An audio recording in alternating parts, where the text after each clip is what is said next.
Erotic Fantasy Stories, Part 19. The Alchemist. The final room of a dungeon always holds the most dangerous, most demanding challenge.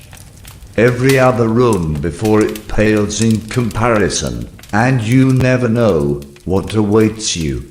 Kale, the Barbarian Princess, knows no fear, but feels her spine tingle when she enters the room, closely followed by the wizard, her trusted companion. All her other retainers she has left behind in the dungeon, killed, maimed, or mortally wounded. The room is empty, except for a mighty throne at its far end, and a black sphere on a pedestal in its center. "What is this?" Kale asks. "I am not familiar with the layout," the wizard answers. "It could be an alchemist. Let me check." He steps forward and stretches his hand towards the black sphere. It suddenly jumps at him and engulfs him in a black mist. Then it enters his body. He stands there for a while, staggered, then turns around and nods. "I was right," he says. "It's an alchemist. Brace yourself." Then he falls down to the ground. "An alchemist?" Kale asks. "What does that mean?" As if to answer her question, the wizard gets up again. He looks taller now, and his skin has turned a darker tone. Lean and muscled, and starkly naked. He walks straight towards the throne and sits down, his legs spread, his big member resting between his legs, like a tiger ready to jump. This is the alchemist. He looks at Kale with a scornful smile that makes her heart skip a beat, saying nothing. "I don't care who you are," Ko says, with ice in her voice. "You will surrender this room to me, or I will have to kill you."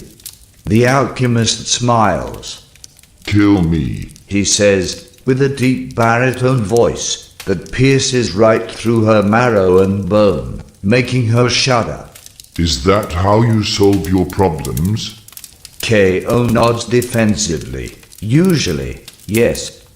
"Well, then I'm very sorry, but that won't work here. This challenge does not involve violence. In order to defeat me, you will have to give yourself to me." "And if I'm not willing to do that?"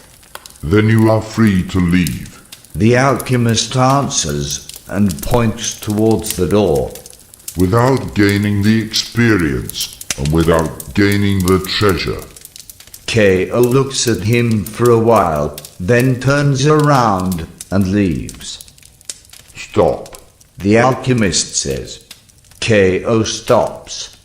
"Turn around," he says.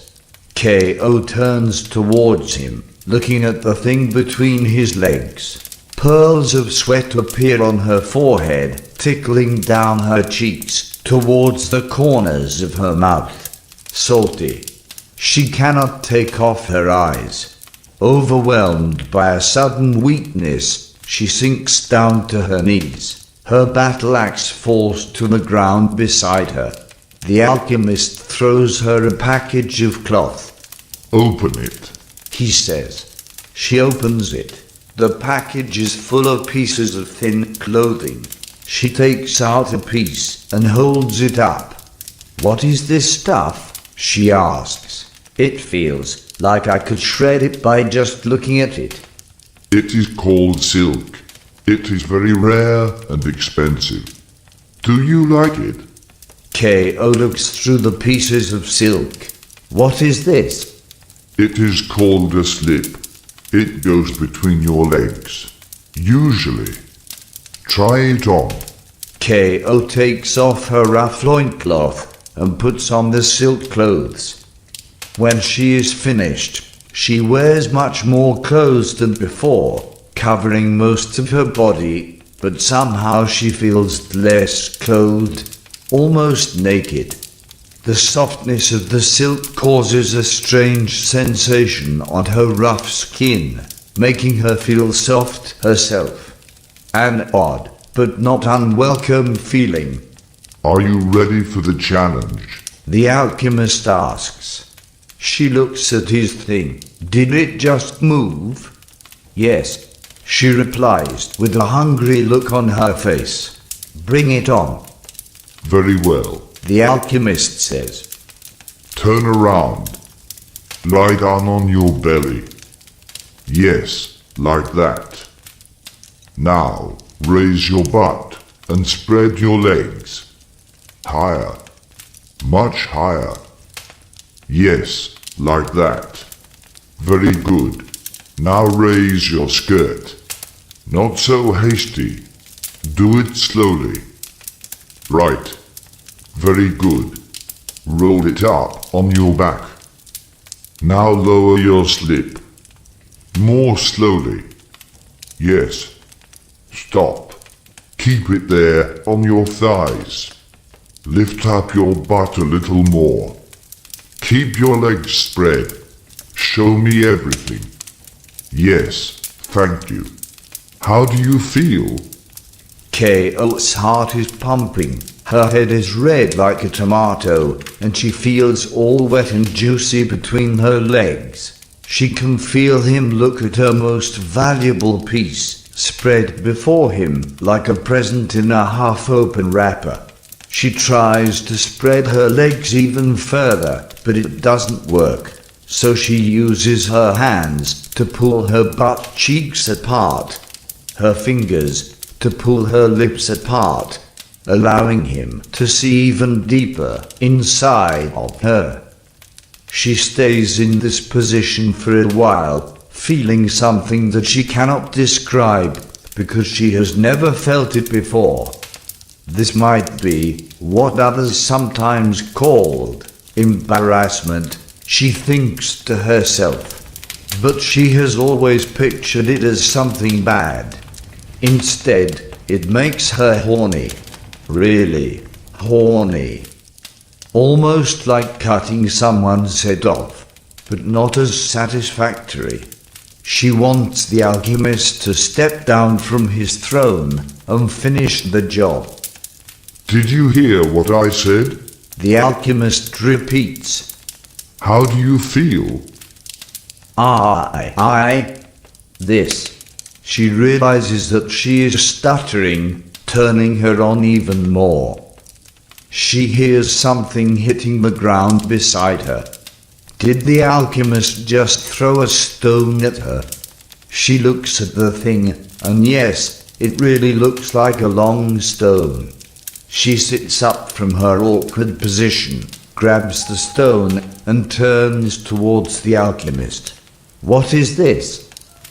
It's a golem. He answers. I have seen golems. This does not look like one. It looks more like a man's. Yes. It is a very special golem. Touch yourself with it, and you will see what I mean. She touches her belly with the golem, and it starts to vibrate. What the tingling excitement is washing over her body, and she hastily removes the thing from her skin. What an extremely powerful artifact, she thinks to herself. Who will devise such a thing? It is like a weapon, but you turn it against yourself. Just imagine using it on. Use it on your pussy, the alchemist says. She throws him one of her indescribable looks, and he returns it for a while, then looks away, almost disinterested. It makes her so angry that she wants to jump up and cut him in half with her battle axe. But like he said, it is not that kind of challenge. She cannot help but look at his thing. It is still just lying there as if it had nothing to do with all of this, but it has grown in size considerably. So she was having an effect even if the guy wouldn't admit it. All right then, she thinks, and places the golem's tip on her thigh.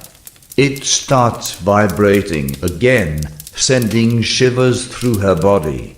Slowly she circles inward, through the insides of her thighs, over her trembling belly, through her scrubby bush, closer and closer, towards her most sensitive organ.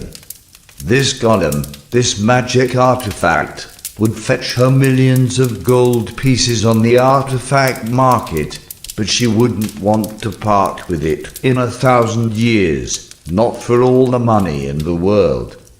The alchemist is watching her again. You know what comes next? He says. No, Yes, he says. do it. She enters herself, and the sensation is like nothing any man has ever given her. She is immediately thrown into a barbarian rage, losing control completely, like never before, like she might never be able to get back in control. Through a veil of rotating colors, she can hear someone scream, and it takes a while until she realizes that it is herself screaming in an unparalleled climax of passion. Her hips begin to make thrusting motions, her legs spread, then contract, then spread again, while a barrage of fireballs is exploding inside of her belly, taking her breath away. Her eyeballs roll up in their sockets, foam spreads from her mouth. She screams in a high-pitched voice, gasps for breath, then screams some more, feeling total ecstasy. When she regains her consciousness, she is still lying on the floor, breathing heavily. The golem has slipped out, lying beside her, and she has made a mess on the floor. The alchemist stands over her, stretching out a vial. Animated by a strange form of magic, her love juices are sucked up from the floor and into the vial. The alchemist corks the vial and nods. Thank you for this valuable ingredient. You have passed the challenge and may keep the golem and the silk clothes. He turns and sits back on his throne. Wait, Kale shouts. I am not satisfied yet. I want to feel you inside of me, or this experience won't be complete. That's too bad. The alchemist replies, and with that, he vanishes, leaving behind the rather disturbed wizard. Kale, he says, what happened? What did he do to you? The Barbarian Princess doesn't answer right away. She feels beaten, even though she successfully finished this final room, gaining invaluable experience. Another day, alchemist, she thinks to herself. Another day, and you won't get away so easily. I'm okay, she says, getting up. What are you wearing? It's called silk. Kale walks over to the wizard and throws him down to the ground. You will have to do. That guy is somewhere inside of you. And be careful with the silk. If you shred it, I will kill you.